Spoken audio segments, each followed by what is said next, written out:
Good afternoon, everybody. Glad you can join us for Wayfind Marketing Live. And today we are focused on navigating business, navigating nonprofits. And so if you are joining us live, thank you for being here. If you are going to be listening to this on our podcast, thanks for listening. So today, I'm really excited about today. We are going to be joined by John Carroll, who is the executive director for City Leadership, which is an organization. It's a leadership organization based here in Memphis. They do fantastic work. And I've known John for 20 plus years, going back to our days at Union University. And man, it's been fun to watch all that John has had the opportunity to do, the people and the organizations that he's had the opportunity to influence. And today, especially for where we are, with things changing constantly on a daily basis, if not faster than daily, John's going to have some insights, some stories to share with how you can lead your organization, whether you're in a nonprofit space, whether you are in a for-profit business. To have some insights, some stories, some wisdom to share to help you navigate through these changes and to lead well. And right now, more than ever, we've got to innovate. We've got to be able to adapt in order to serve our clients, to serve our donors, to serve our audiences, our team, our employees. And so before we get started, just a couple of quick things. So if you're watching us on the Wayfind website, thank you for being here. If you're on YouTube or Facebook, feel free to ask questions. You can ask comments. We'll be able to respond to them here. So if you have a question for John, feel free to drop that into the comments. If you're on either of those channels, we'd love for you to follow us, to like us. And again, you can look for us on any of your favorite podcasting platforms. So Spotify, iTunes, Google Podcasts, etc. But enough about that. Let's go ahead. I'm going to bring John in. Hey, John. How are you this afternoon? Hey, man. I'm doing well. I'm doing really well. Good. Working from home like the rest of us. Yes, like in most of the world, right? Yes. Obviously, there's a lot of essential businesses, but yeah, most of our world for sure. So absolutely.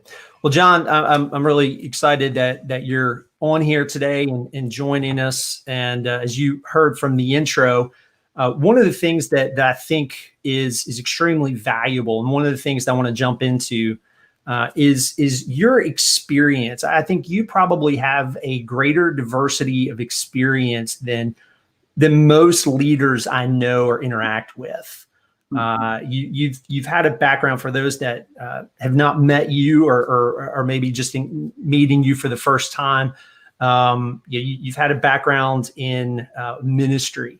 You've had time, obviously, a lot of time working in a nonprofit for and with nonprofits. And you've also been in business. You've had an online business. You've had part in other business activities. And so through all of that, I've seen just this journey of innovation, this journey of leadership. And you're saying now you've got a team of about 20 people that you're leading. And so just tell our listeners, our viewers, a little bit about your story, kind of what got you to where you are, and make sure to include, what was the brainchild behind Choose 901. I think a lot of people, if they're in Memphis, if they've not heard of Choose 901, they've been buried under a rock. But yeah, so just share a little bit about your story, maybe some lessons you've learned along the way.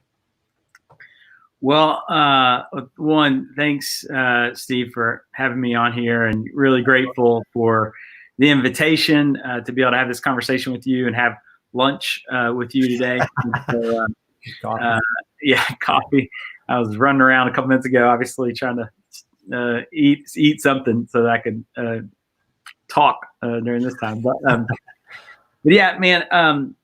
One of the things that we went to Union together, and crazy scenario, obviously, college it is, and all that kind of stuff, because there's just so much pressure to be able to figure out like what are you going to do with your whole life. And you know, I'm dyslexic, and so having dyslexia and having that limitation, there was so much fear in pursuing an opportunity of law school, med school, or any of those kind of traditional things. Even getting an MBA, even going to class, right? Even going like Dr. Carroll's history class, right? Like it was just such a challenge for me, and so. So when you don't have that kind of stuff and you're struggling in school, man, it just doesn't create a lot of desire for you to be able to think that you're going to go exceed in business. And then, man, we were right before a lot of the tech boom, when we were starting school, and where we were geographically, that wasn't a huge piece of the conversation. And at the time that we were in school. And so, and honestly, sales was such a networking business. And, you and I, 20, 21, 22 years old, we didn't have any friends buying houses or businesses or that kind of stuff. So even though I probably could have done well in sales, there was just a lot of fear into going into that. And so, when I got out of school, I honestly felt lost, didn't know which way to go, and felt misdirected, and didn't really have a guide of where to send that. And, you and I come from a faith background, and I had my senior year, even though I probably could have done well in sales, there was just a lot of fear into going into that. And so, Sorry, go ahead. I thought that I was live streaming and broadcasting this together. No, it's that was a user error on my part, because I've got to watch. I'm watching one of the screens over here on Facebook where I can comment, and I thought I had it muted. So user error on my part. You're hearing voices. No problem. I actually had the same thing happen when you started. I had it open in another thing, and so like I thought I was doing it again. So I was like, oh my gosh, I've got another screen open. But my senior year, this guy was speaking at a Christmas conference and talked about this 1-year Bible program they did after school. And honestly, it just seemed like, well, I can go do that while I figure out my life. And that led me to Texas after schoal. And that opportunity took me to a church where I grew up, and the only jobs at church were like you either preached, which I didn't want to do that. You worked with youth, which sounded like a nightmare, right?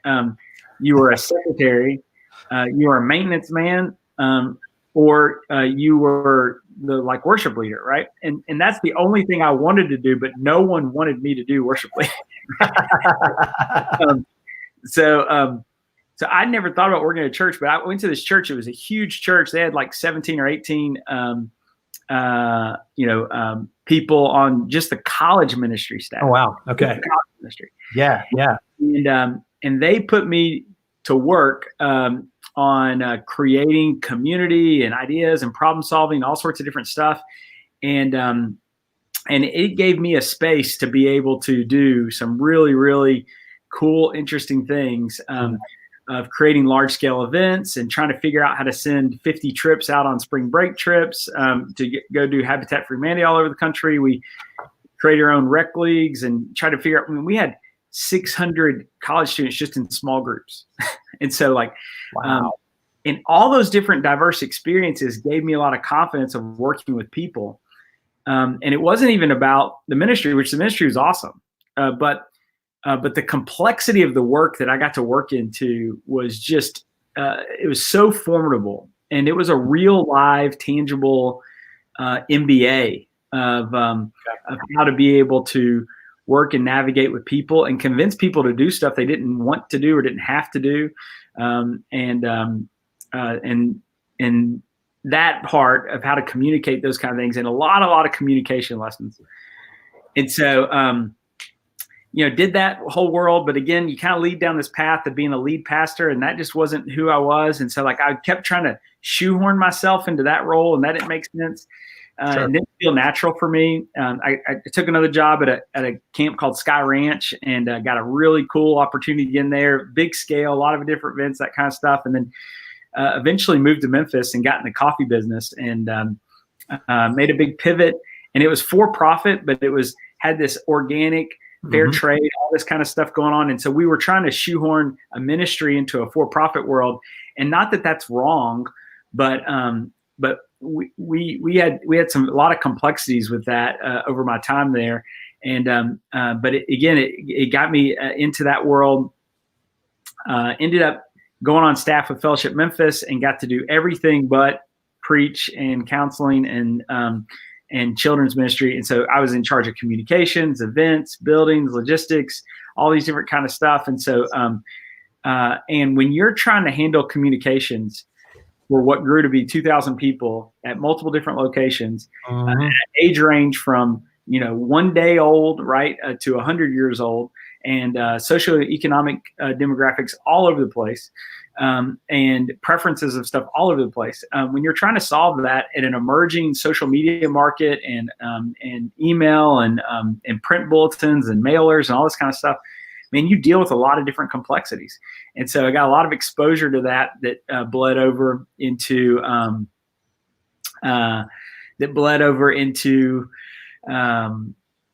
the business world, and gave me a lot of confidence to actually take some products to market. And that's when I got into, starting the stationery company with my partner, and eventually now got in the staffing business, and now I find myself a multitude of investor into a bunch of different types of companies.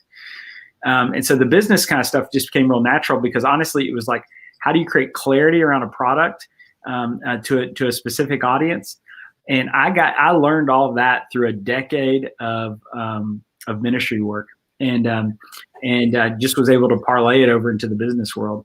At the same time, the problem solving in church world just related a lot to the nonprofit world. And so when I was at Fellowship Memphis, we were trying to figure out how to help a lot of nonprofits in town. Instead of creating ministries at Fellowship, we wanted to empower the nonprofits that are already in the city, whether they were religious based or not. And so I got the cool job of getting to help those people. We actually called it City Leadership at Fellowship for a couple of years before, in 2010. Actually, this week, May 1st, 2020, will be our 10-year anniversary. Oh, that's awesome. Congratulations. Yeah, thanks, man. So I launched off on my own, and eventually started hiring people. But I started City Leadership as a nonprofit that was a consulting org for other nonprofits. And it honestly just once that idea came to light earlier that year in 2010, it just became the most natural thing. It just felt like, oh, this is what this past decade has been about.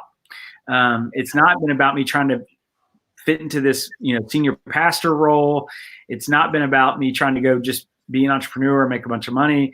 But it's about, hedging these kind of things together, of problem solving at scale for purpose. And oh my gosh, that got me so excited. And I've spent the last 10 years incredibly happy getting to do that every day. Well, and one of the things I love about your story, and I see this is a common pattern with a lot of leaders, is it's this sequence of experiences that sometimes may feel disjointed, or it might feel like there's a disconnect from one to the next. But, providentially, it seems like it all comes back around to where all of those experiences, all of a sudden, it all comes together. Yeah. Right. And to your point, you can look back and go, wait a minute. Okay. So I see what was going on, and now I see how it's all applicable. And a couple of points I just want to make real quick. And so for our viewers, our listeners, two things that we're really trying to do with this show, this stream, is encourage and equip. And so one piece of encouragement is, depending on where people are right now, in their leadership role, whether they're a business owner, a nonprofit leader, an employee, whatever their role is, all those experiences, maybe the things that you look at now, you think, man, this really sucks. That's formative. And so learn from it. And I think that's a good example. You've shown, it's like, okay, I learned some things here, but then it was time for the next opportunity. And the other thing is, it's normal to have that sense of fear, whatever the circumstances. And I think right now, people, that feeling of fear is even more heightened. And so I think it's okay to say, hey, that's universal, but you don't have to let that be the determining factor. And so thanks for sharing some of your, the fears that you encountered. And like you said, that's one of those things that could get in the way, but ultimately you're able to find a channel to go into. And so that brings you up to launching City Leadership. You're using these experiences. I want to comment on something you just said real quick, Steve, because I think that there's a lot of young leaders right now that feel like the world's over, right? Or older leaders that feel like, oh my gosh, I was about to run my last lap on my old game plan, and now that's over. And so there's a lot of fear in that. But there's a lot of young leaders that are in the midst of getting something started, and they're going, oh my gosh, like whatever, the whole world's changing, like whatever. And I will tell you, obviously everyone remembers where they were the day of 9/11, you know. But I was in Texas, and I was on staff at this church in Texas. And every Tuesday, we had a gathering of around 1,200 college students. And you remember that obviously this is September. And so we would do this 4-week big run of basically introducing college students at the University of North Texas to, and mainly freshmen, to a ministry lifestyle of living out at college. And man, it was a huge catalyst in us kind of growing and organizing our whole ministry loop, right? And I remember that day, obviously the planes are hit, but then us having to make a decision that we weren't going to meet that night for fear that who knows what could happen, right? Yeah. And I mean, it's so hard now, 19 years later or whatever, to tap into those same emotions and fears. Right. But I mean, doing large group gatherings, and especially faith-based large group gatherings, but just any large group gatherings and security protocols and like whatever, I mean, the whole world changed for us, you know? And so, and we made it through it. And obviously, you know, we kept pushing through and like whatever. And I know this is a different kind of fear, but I say this to say is that I believe in the tenacity and the optimism and in some ways, obviously the greed of humanity to be able to problem solve and move people back, you know, towards that stuff. Right. And so, and we did that well then and learned a lot then. And I just believe that leaders will do that now. I believe that a year from now, we will be living in a way that people, you know, adapt and problem solve and make the best out of this. Well, and I think, you know, another thing that stands out to me too, because, you know, go back to 9/11, and that was, I literally had started a business that month. And it was my first attempt, you know, at that point it's like, okay, well, I'm going to step out on my own. And I was working on my MBA. And yeah, I mean, so I ended up working at Office Max and waiting tables. And wow. You know, it never got off the ground, but I've learned a lot from that experience. And so I think even for people that are listening and watching, you know, it's nobody likes to fail. It can be incredibly painful, or even if it's not failure, if it's having to significantly change and adjust what you're doing, because to your point, maybe some people are on their last lap and they were thinking, hey, I'm just gonna kind of slide in and just ride off into the sunset. And now all of a sudden it's like, well, no, I can't do that. I've got to change and adjust. But I think that's one of the things about leadership, is a willingness to adapt to what is, not what we want to be.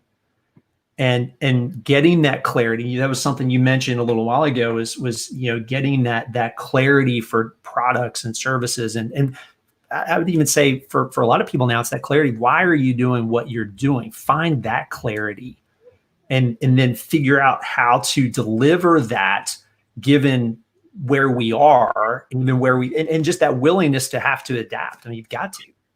Well, and I mean, you keep chiming in on that word clarity. And that's what we say all the time in our communication stuff, is that we don't have to be persuasive if we can figure out how to create clarity, right? Like the name of the game is to just assume that people are confused, and whoever creates clarity will win.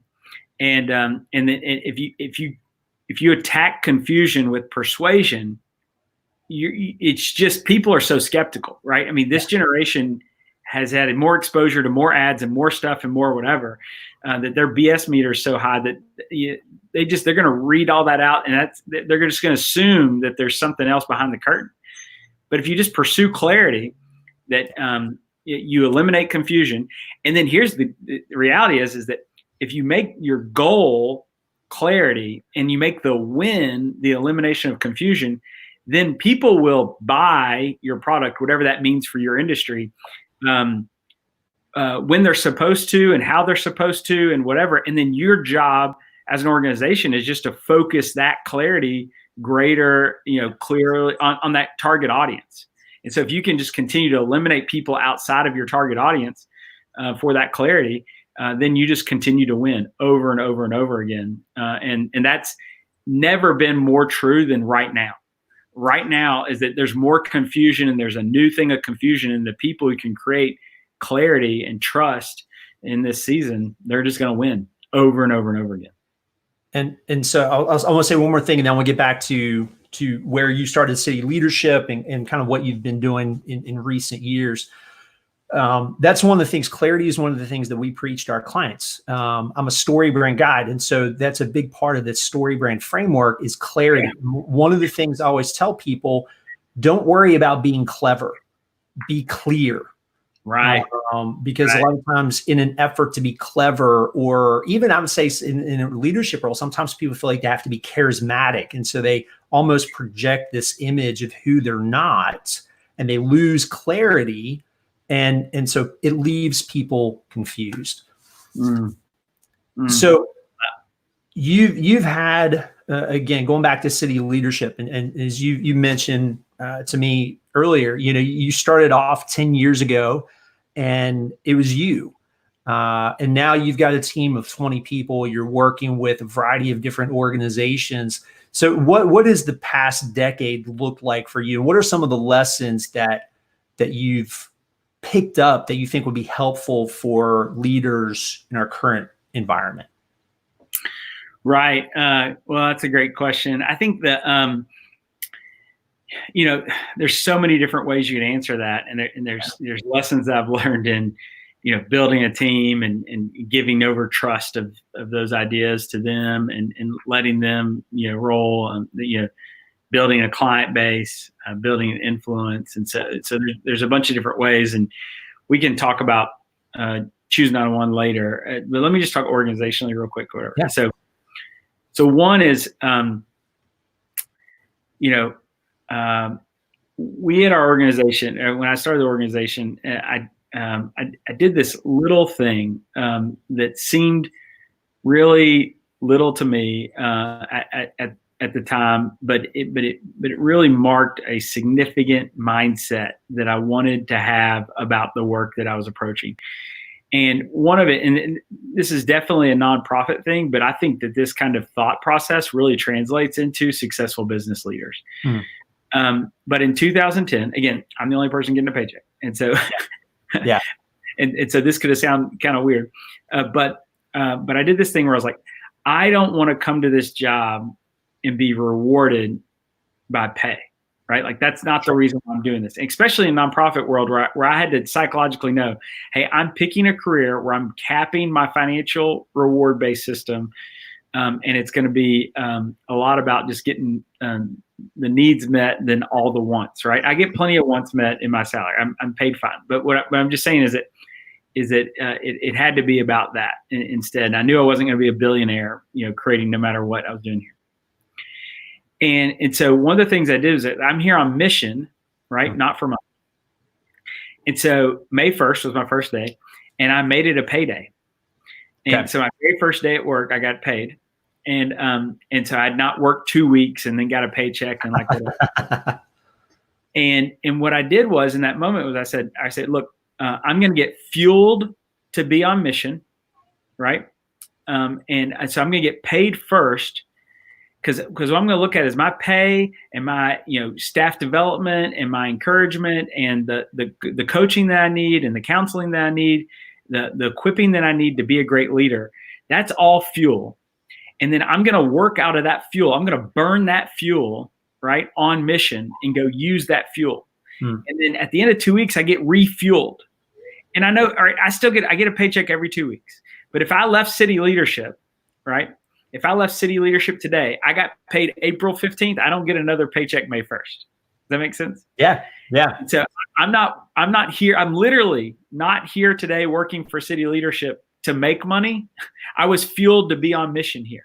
Yeah.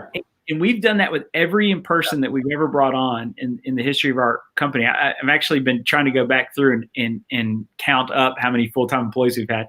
It's like 40 something. It's an incredible honor to have so many people launch out of our organization. But just taking that mindset to saying that, hey, we're here on mission, and that money is a fuel element. It's one of our fuel elements that we have to fuel our people to be on mission with us. And just taking that mindset has really played out over 10 years. And we've just, and honestly, it's created HR logistical nightmare, and people work for 6 years and they forget and kind of like whatever. And so we say it all the time. We put in our stuff and we just remind people, hey, we're paid fuel to be on a mission here. And having that mindset has been so valuable for us. Is that our reward is much greater than any paycheck we can have. Yeah. And man, when you can approach your work like that, man, what a freedom. You don't feel handcuffed in to be the work that you're doing. And once you've got that, well, then you just feel like, okay, well, then this is about me bringing my very best me to this work. And so, one of the things I've wrestled with over time, Steve, is putting myself in a place where the very best of me sometimes is hiring people to make the best of me. Yeah. That has been a really hard thing I've struggled with over the years. And I would say some of my biggest failures as a leader over and over again has been me trying to hire somebody and give them a platform, because I was just so in that servant angle. I did for a job with my clients, and I would treat some of my staff as a place of like whatever. I mean, can you imagine Michael Hyatt, like trying to help one of his like interns, take the stage and write a talk? He's like, no, like you just got to get this guy on stage. Right. And so, and I think that I've done that to a default sometimes. But one of the key things that's really played out that's been really awesome is that I've tried as often as I can to give away as much freedom and leadership to allow my team to be able to have rope. And I've realized that, doing that is only scary when I hire poorly. And if I can just continue to hire well, then I give more rope away. And then when I give more rope away, they do better work, and they bring their gifts and talents to the thing, and things get so much better, and things improve, and ideas that I have become a way better reality because those people do that well. And then I just have to come back to, I've got to hire well. And I don't always hire well. And I just got to try to give myself grace that, if I can hire 7 or 8, home runs out of 10, then I'm way ahead of the curve, ahead of the curve. And just understanding that I'm going to strike out or hit a couple of singles over the time, and then and being willing to figure out where those things I can actually, get around the horn to a run, and where are the ones that I can't. And so, but bringing that missional mindset, being willing to put myself in the right seat on the bus, so to speak, right, to take that terminology, instead of just trying to always play the bus driver. And so, and then hiring really, really well. I mean, obviously if you do those 3 things, you're probably going to have whatever you're doing be successful, Well, and a couple of things that I just kind of jotting some notes down. I think for people where they are right now, and to that business leader, that nonprofit leader who's kind of trying to figure things out, it's we talk a lot about it, and it's what's your why? And Simon Sinek, he's got a book for a skeptical speaker. I know. And so he's got a book, Start With Why, and that's one of the things that he talks about is brands, organizations, movements that have a strong, compelling why. They have a strong mission. They have something that is core to why they do what they do. So this is a perfect time. Think about your why. Why are you doing what you're doing? Because I think for a lot of organizations, really leading up to this, we've had this fantastic economy on the whole. And so I think a lot of organizations were able to just sort of skate along and function, but now that's not going to cut it. So go back and find your why. Right. Like the last couple of years, Steve, I have like somehow convinced myself that I could be a day trader because I've like tried to like buy some stocks here and there, like on Robinhood. And then what I've learned in the past 2 months is that I'm a really crappy day trader. So, but you should have heard me in 2018 and 2019 where I'm like, everything I'm buying's going up, right? And so, but no, I think right. And so, one, I'm not a day trader, but two, I love what you say about mentioning to start with why. And I think there's so many people right now that need just the freedom and honestly the encouragement to hit the reset with why. Yeah. Right. They don't need to abandon everything they're doing. They don't need to just just throw everything away and be mad at themselves. Like the best thing about what's happening is it's literally happening to everyone. Like it's like no one's like, this isn't like Katrina was awful, but that happened to like one area of the country and everybody else got to rally in and support. And it obviously didn't devastate the nation's or the world's economy. It just devastated New Orleans, which was horrible. But this is happening to everyone. And so so when the reset with why mentality, when you have permission to go, wait a second, I don't have to freak out. If I could just pause, calm down, breathe, and go, I'm a smart person. I just need to think through and problem solve this. Let me hit the reset button and realize that there's a couple of new rules to the game. And that's what I've been trying to tell my staff and trying to tell our clients is that it's like playing basketball and they've introduced 2 new fundamental rules. Mm-hmm. And I'm not even quite sure what those rules are, right? But one of them is definitely, well, maybe I do know what the rules are. But the biggest rule is do I trust you, right? I mean, do I trust you? And that's all part of that whole safety thing. And then what are you doing? That's not selfish in this thing. How are you being selfless in this stuff? And I think selfless organizations have just caught a big break here. So if that's part of your DNA already, just keep being selfless. Don't panic and turn to a selfish mode. Keep being selfless, and then communicate with people so that they can trust you. Right? Everyone's more skeptical than ever right now, and so we've got to communicate trust in the midst of this so that people know how to do that. And I think that if you can just calm, breathe, hit the reset button and just add in those rules to the game or whatever that's in your context, and then just rebuild it, get after it. Because you still know how to dribble. You still know how to shoot. You still know how to pass, right? You still know how to call up the offense and play defense. You still know that kind of stuff. And those are still fundamentals in the game. Yeah. You just got to add these other components in and just hit a reset, call a timeout, and adjust and pivot. And the hard part is the dust hasn't settled enough to really know what all that is. And just it hasn't settled for everybody yet.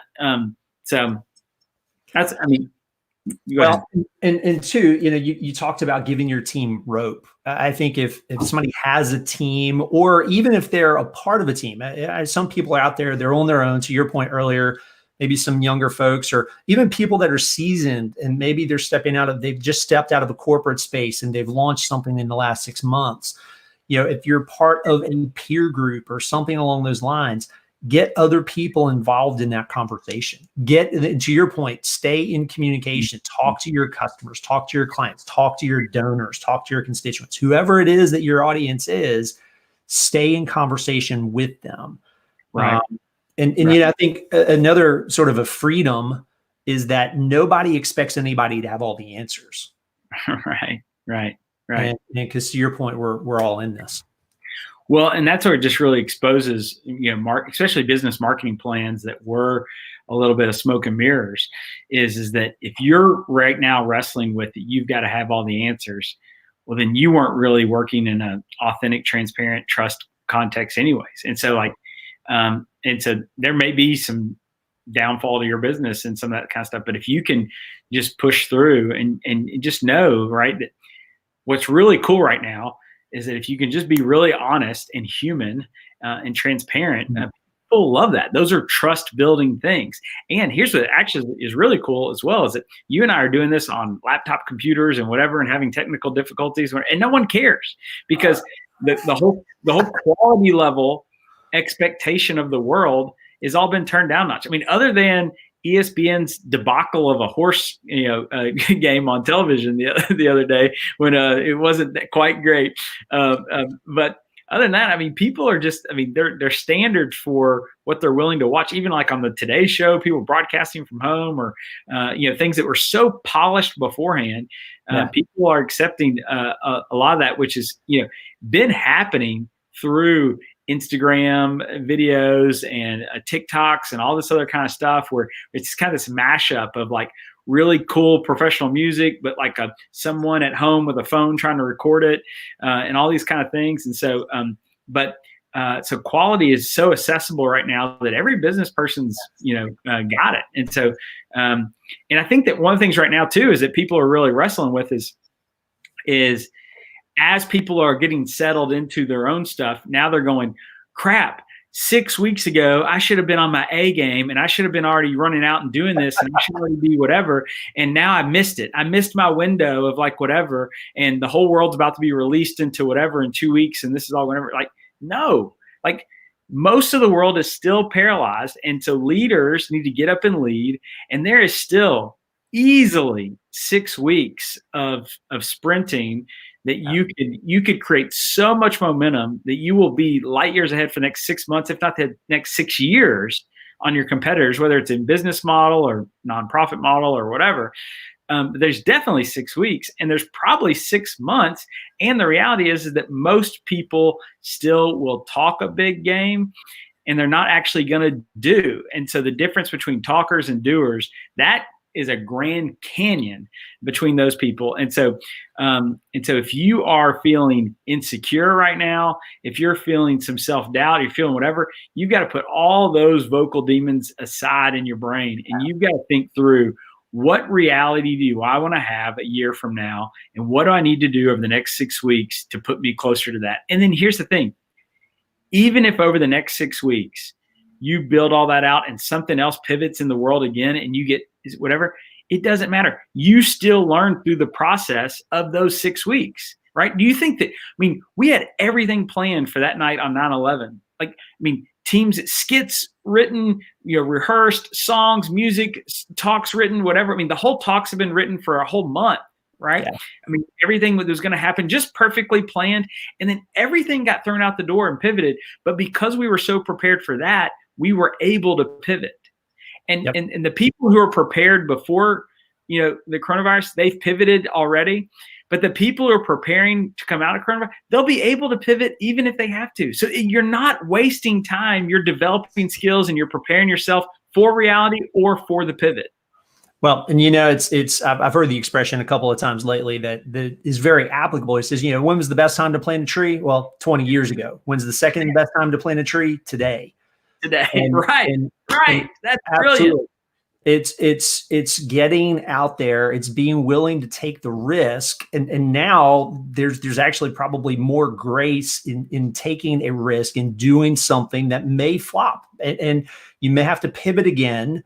And that's part of leadership. That's part of being in a nonprofit, being in a business. It's that willingness to do something, be strategic, but don't, there's nothing, right now, everything's in pencil. Because it's going to change quickly. And so it's so risky not to try something right now.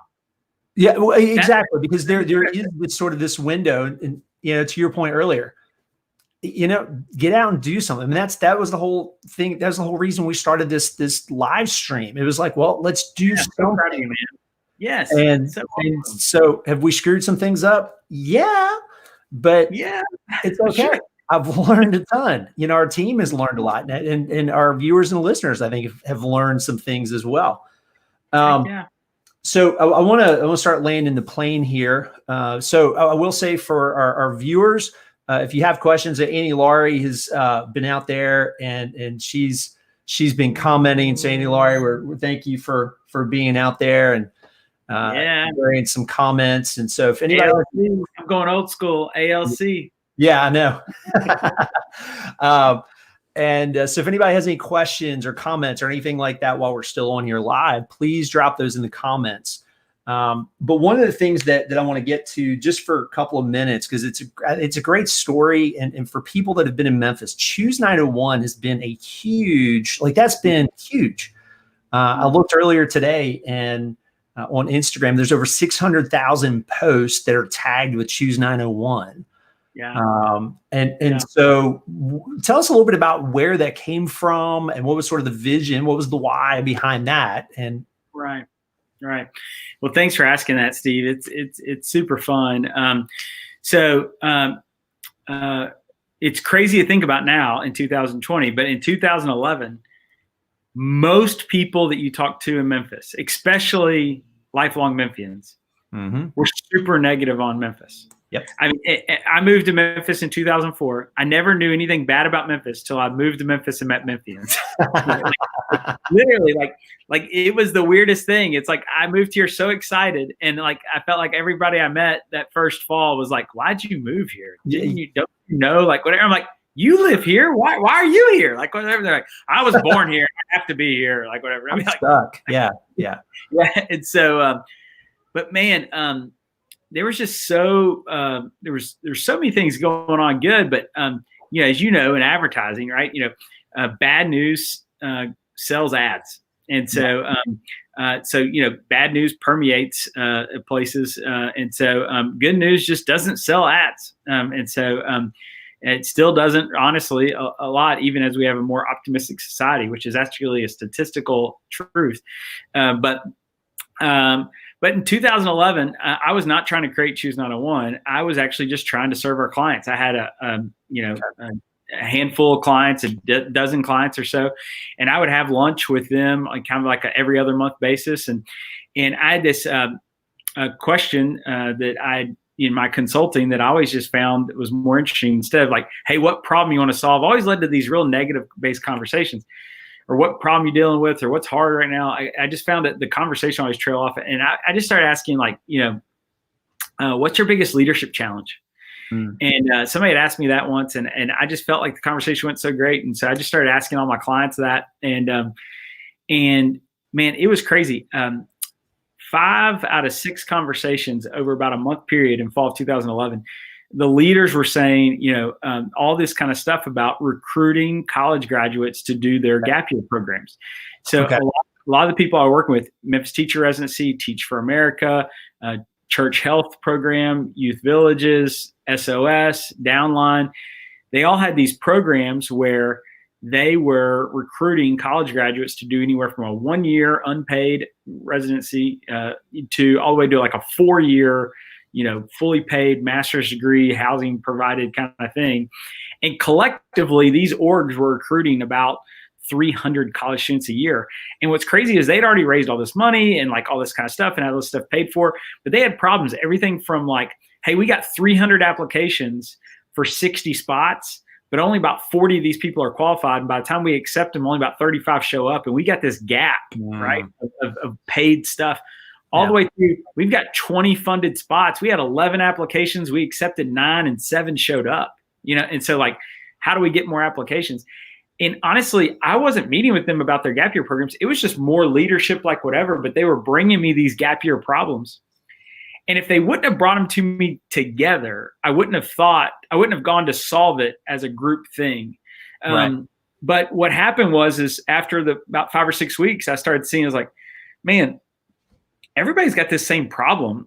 I need to figure out how to package out all these things together, because instead of, because all the same energy and effort it would take to get one program aware of that, at the University of Alabama, in some junior or senior in college's dorm room for them to find out about that stuff, is that same train could be bringing multiple cars, so to speak, of different kind of stuff. If I could get it there where they could figure that out, because if I could get people to figure out that there were positive ways to make a difference for your next season of life out of college, is that it didn't really matter exactly what it was. It was more like, I don't really know what to do after college. And I had this same experience. I didn't know what I was going to do after college.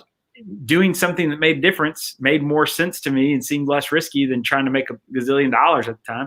And so may have been the wrong decision financially, but it was but I'd had the same experience, and I thought, how can I package these things together? And so what I did was I came with the idea at that moment for Choose 901. I actually wrote it down on a piece of paper and ended up typing it up in a document. Wrote Choose 901. This was actually an interesting thing. A fun fact later. I told my board chair I had this idea, whatever, and I told him the name, and he first of all he's like, "I love the idea, I hate the name." And,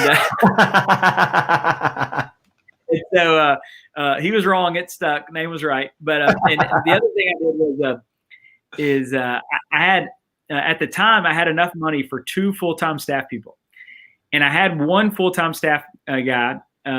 And then the other thing was I took the other full-time staff position and I broke it out, and we hired 9-month-long residents where we had our own gap year program. And they were all right out of college, and we had 5 different people. And so we basically had this staff, right, of 7. And I made it our residency project starting the first week of January, that we were going to create this thing that told people about the opportunities to make a difference after college and how to be able to do that. And we actually had this big naming system thing that created like 60 possible different names, and we broke them all down. And they still to this day, I think, believe that Choose 901 naturally won that, but I totally rigged it. And so, which is a fun fact right around that whole thing. I did. I swear, I rigged the whole thing, and even some of the votes, they would vote on paper, and a couple times it actually lost, and I actually just lied and was like, "This is one." So that's a real. That's a deep cut. That's a deep cut in the history. I don't think some of my staff even know some of that stuff. But here's the reality of it: is that people didn't. What I realized right then was that. We actually surveyed like 1,000 college students and much different stuff or whatever. But what I realized was that most college students didn't think anything negative about Memphis, right? I mean, maybe 1 out of 10. But the reality is that 8 out of 10 were so neutral on Memphis that they didn't assume that they would enjoy living there. So that they wasn't naturally coming up in their head when they were thinking, hey, I got to figure out where to live after college, Memphis, right? And they weren't going, Memphis is a terrible place. They just weren't even thinking about Memphis at all. Right. And that's the big thing, the big secret that most Memphians didn't realize. They were the only ones thinking negatively or positively about Memphis. Most of the nation wasn't even thinking about Memphis. It wasn't even on the radar. It wasn't on the radar. And so if you're a college student, anywhere in the country, if you're about to graduate from college and you don't know what you're going to do, and someone says, want to move to San Diego? You're like, yep. I want to move to San Diego. Or want to move to Austin, Texas? Sure. Sounds great. Want to move to Denver? Okay. Let's make it happen, right? Those are places you'd assume, but no one's sitting around at their place going, want to move to Oklahoma City? Want to move to Des Moines, Iowa? Want to move to Birmingham, Alabama? Right? Like, I mean, people aren't thinking these things, right? Mm-hmm. And so unless you already have relationships there or some sort of connection, and you're not going to beat that anyways. So what I had to figure out was I had to get it where people would assume that they were going to enjoy themselves in Memphis. That's the whole teeter-totter thing for the millennial generation. The millennial generation spends all their time deciding between 2 good options, and they just make that decision based on what they assume they'll enjoy more. And we had to convince them that they would enjoy themselves in Memphis. And then we had to package that with the ways that they could make a difference in Memphis, because that's who we're trying to get here, is people who wanted to make a difference. And we knew that they would go wherever to make a difference, because millennials, they want to be Mother Teresa, but they don't want to live in Calcutta. It's the truth. They would go be Mother Teresa in San Diego right now, right? Yeah. But you got to understand is that when you're trying to, especially over the past decade, the bait for a millennial was, could they have a cool place to live, right? Could they afford the new iPhone? Did they have access to sushi? Was there a cool place to get IKEA, right? And then was there a place where I could hang out outside? mean, if you just had that, Yeah. well, then they would assume the place was going to be awesome. And then the people that we wanted to also make a difference. And so we just had to package that together. So that's why we started with Choose 911. Was the whole thing is that Memphis is the premier city. I still believe this today. Somebody come at me and I will take you. Memphis is the premier city to invest and enjoy your life. There may be a Calcutta out there where you can make a bigger difference, but you may not enjoy it as much. I just to be really honest. And there are San Diego's out there that you may enjoy more, but there's not a place where you're going to make a bigger difference than Memphis, Tennessee. Yeah. Right. And so Memphis is the premier city to invest and enjoy your life. And we could go at that all day long. And we promised, I actually got a letter from one of my old teammates the other day where he wrote me a cool thank you letter about the work you hear. But he remembered, I wrote up on the whiteboard in our office, and it sat there for like 3 years till we ended up moving. But I said, Choose 901 will be passionate, authentic advocates for this city with no BS. Right? That we just can't lie about it. We just have to tell the truth all the time and do all this kind of whatever. And so we just knew that we could communicate that all day long. You'll enjoy it here, and you can make a difference here. And so once we started putting that out there, it was awesome. Well, to tell that story, we had to tell all these positive stories about Memphis. Well, back in 2012 when we launched, nobody was telling positive stories about Memphis. Right? We have a bunch of awesome peers in this space now. There is a bunch of cool plays. There's a bunch of cool stuff you should read, not just Choose 911. Choose 911's great. You should sign up for our email right now. It's great. We have 3 emails a week, and you'll find out a lot of cool stuff about Memphis and jobs and all sorts of stuff, right? Andy Luring put that in there, choose901.com/newsletter, I think, or something. But you should sign up for our email, right? But there's a bunch of cool people talking about things you can enjoy. But comboing that with ways you can invest your life, we've got a cool way to point that out to people. And then we knew our goal was at that point was not only to make sure these programs went filled, but the thought was the apple tree analogy that you said later, right? I wished in 2011, 2012 that there were so many apples that every one of these programs were filled. But I knew that if we didn't plant the apple tree, we weren't going to have apples, right? And so the thought was not about making Memphis amazing in 2012. Memphis was already amazing. We just had a capacity. There's so much frontline space to make a difference in this city that we had so much capacity here for leaders to make a difference that we needed more apples. We had more apple cart than we did apples, right?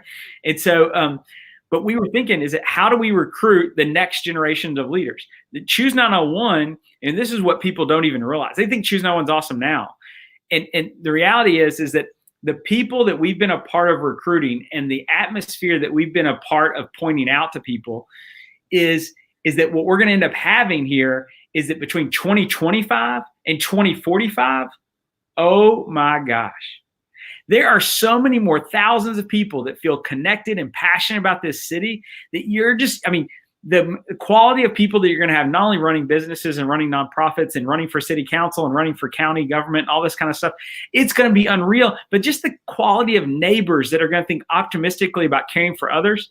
I mean, the best Memphis, I'm so bullish on this, but the best Memphis, like this is going to be our best century, and it is coming, and you can't stop it now. You literally can't stop the optimism and the people that are coming after it. Almost every cool city out there has already had its best century, and we are having ours right now, and the best is yet to come.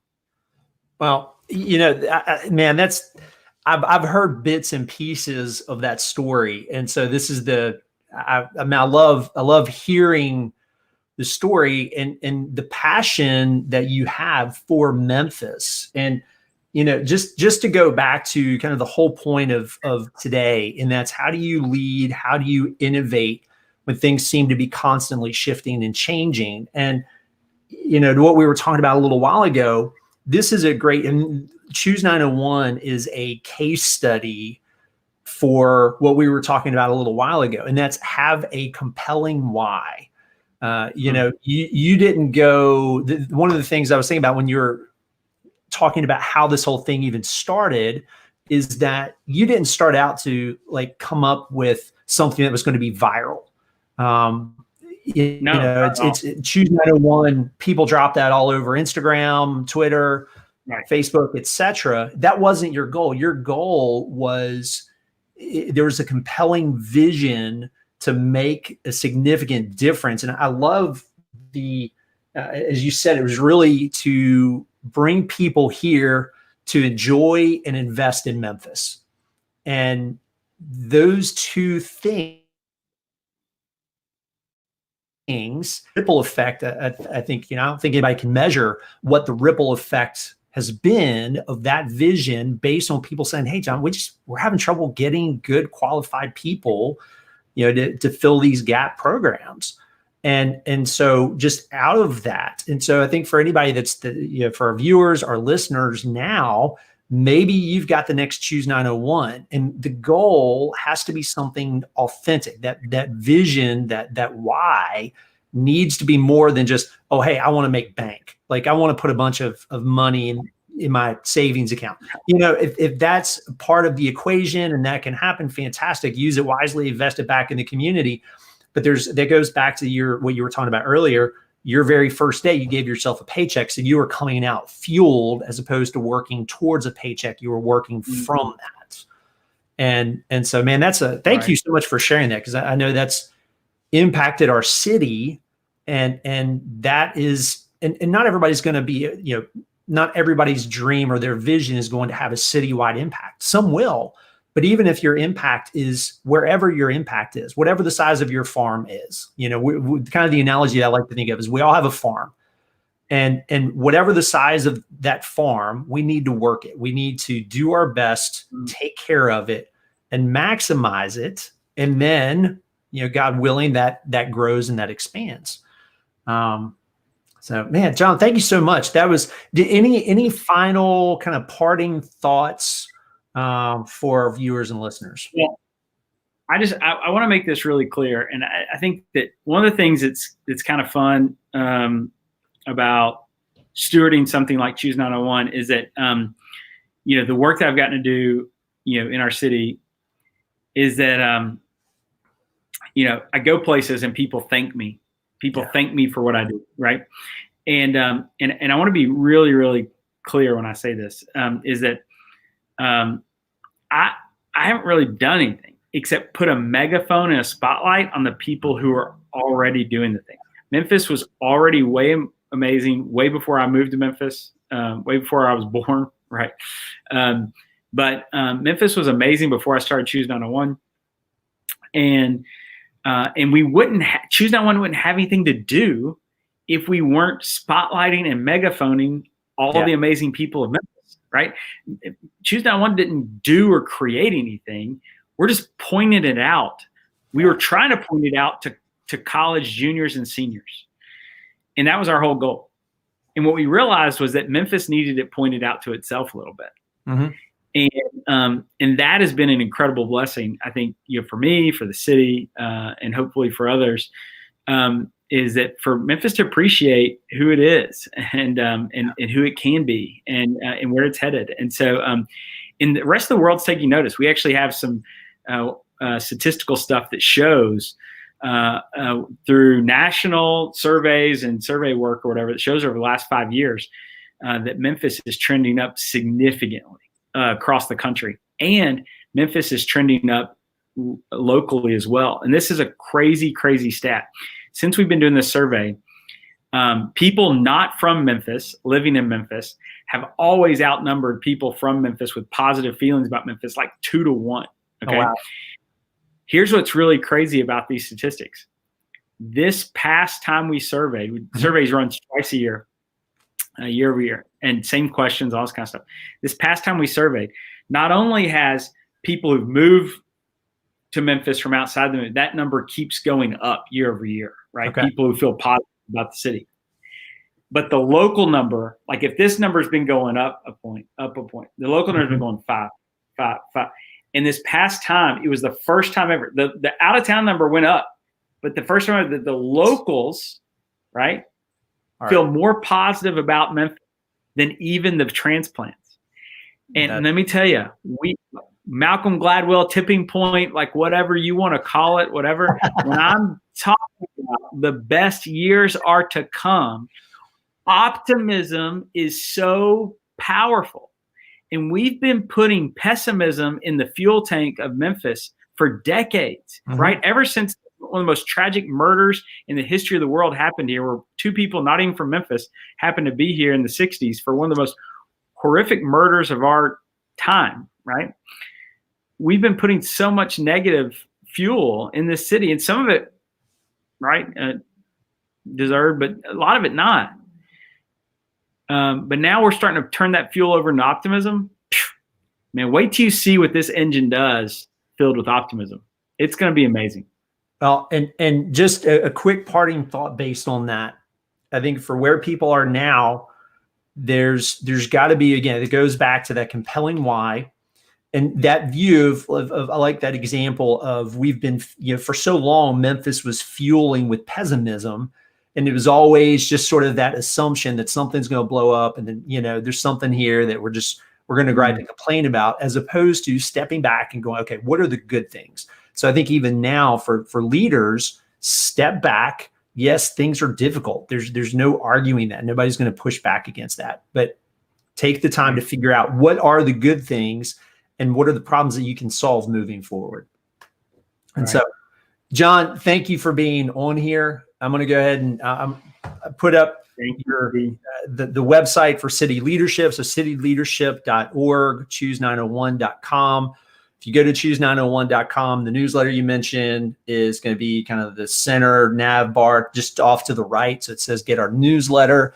There's lots of great articles there. If you want to know what's going on in Memphis, the good things that are going on in Memphis, then go to Choose 901. If you want to learn more about City Leadership, that website is up as well. John, thank you. Man, it's great to catch up just as a friend, but also just to hear more about your experience. Thank you for sharing some great ideas for our listeners. So for our listeners who are going to be hearing this on the podcast, for our viewers, thank you for following along.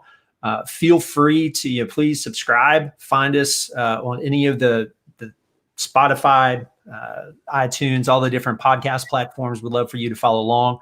And I invite you back on Friday. On Friday, so we do this live stream. We've been doing this twice a week. Tuesdays, Navigating Business. So we've had folks like John coming in and sharing their experience. On Fridays, we focus on marketing. How do you simplify your marketing? And this Friday, we're going to talk about the customer journey and how do you communicate and market to people throughout the entire customer journey, which is more relevant and more important now than it's ever been for businesses to understand how that relationship works. And so we'll be here Friday, noon Central Time.